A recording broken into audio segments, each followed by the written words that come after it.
Mr. Patel, as you and the President continue to weaponize and investigate his perceived enemies, as you follow this blueprint, when can I, a former impeachment manager, expect the FBI at my door? Ma'am, you want to know who was targeted by a weaponized FBI? Me. You want to know how and why? Well, You want to know what I'm doing to fix it? That. Let me move on. Well, you should read the book because there's no enemies So- list on that book. so There are you- people that violated their constitutional obligations and their duties to the American people, That's good. You and they gave were them due rightly process. called out, I'm and changing you should topics. give that book to every one of your constituents so they can read about it. I won't be doing that. That's their loss. Solve that. Will you go to the President and say we need $11.2 billion, not what you cut out of here? You're asking for more than $1 billion than the President's request. Are you going to go to the President and straighten out that gulf? I'll do what I've always done and represent the American people, defend this country, and make sure the Constitution is always upheld. Mr. Patel, my second question is, should we worry more about your memory or your veracity? We should worry more about your lack of candor. So you agree with the President when he says he doesn't know if he should uphold his constitutional duty? If you want to just keep putting words in my mouth, the TV cameras are outside. And thank you, Mr. Patel, for your testimony and for being here today. I've been looking at the President's 120-word FBI budget request, the so-called skinny, I'll call it Ozempic request, that states that, quote, the undoing of the weaponization of the FBI is one of the administration's top priorities. The weaponization of the FBI is something that deeply concerns me. It should concern all of us. And yet, since taking office, President Trump has been on a revenge tour. He has targeted individuals, universities, law firms, with executive orders to cut them out or to make them come under his will. He has used ICE to disappear U.S. citizens without due process, and he's fully ignored a unanimous Supreme Court order, and then over the weekend wasn't sure if he was obligated to uphold the Constitution of the United States. In your book, your recent book, Government Gangsters, you include an appendix with a list of names that people have referred to as an enemies list. Now, I know you will claim it's just an appendix, not an enemies list. So let's focus on how the President sees it, on what the President calls it. And you proudly display his quote on the front cover of your book. The President calls this a brilliant roadmap, a blueprint. And I have not even raised your storied children's book, The Plot Against the King. It concerns me how many people from this blueprint have been targeted with executive orders and FBI investigations. The FBI cannot be weaponized, and under your leadership, it has been nothing but a weapon alongside the President to go after the President's perceived opponents, to stifle dissent and free speech. A few weeks ago, as we saw through a social media post that you quickly deleted, the FBI arrested a judge in Wisconsin for correctly asking ICE officials if they had a judicial warrant instead of an administrative warrant, which they did not have. Despite this judge following the law, on the morning of April the 25th, the FBI arrested the judge in an escalation of the weaponization of the FBI under your leadership. Let me be clear. A functioning democracy does not lock up judges. I am gravely concerned about the utter lack of independence of the FBI and its weaponization under your leadership. I am concerned that the President is using this book, your book, as a blueprint, as he has said. It's a blueprint for revenge. And I am concerned that your eagerness, a childlike giddiness to carry out the President's revenge tour, you've shown yourself to be unserious in your statements before you were sworn in and some after. You've shown yourself unfit to lead this important agency.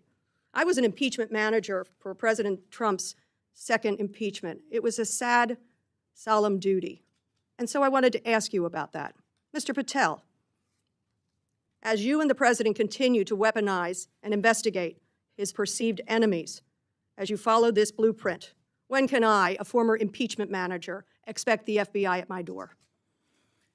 Ma'am, you want to know who was targeted by a weaponized FBI? Me. You want to know how and why? Well, you want to know what I'm doing to fix it? That. Let me move on. Well, you should read the book because there's no enemies So- list on that book. so There are you- people that violated their constitutional obligations and their duties to the American people, That's good. You and they gave were them due rightly process. called out, I'm and changing you should topics. give that book to every one of your constituents so they can read about it. I won't be doing that. That's their loss.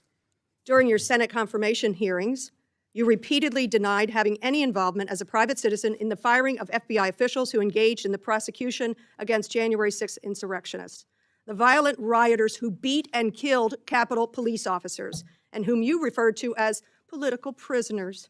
Since then, multiple whistleblowers have come forward, and we know that you likely committed perjury.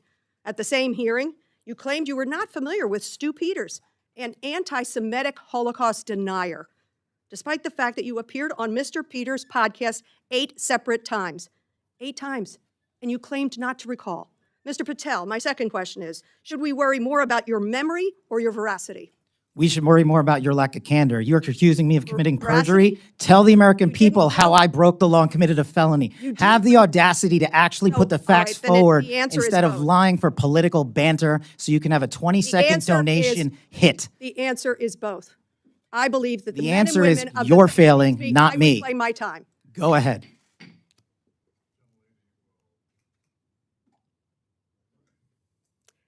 Mr. Patel, I believe that the members of the FBI, and I know many of them, many retired, 38,000 people, as you say, it's a little less than that now, deserve the very best, deserve extraordinary independence, deserve freedom from the fears of being investigated, the freedom of coming forward to make sure they're doing their job.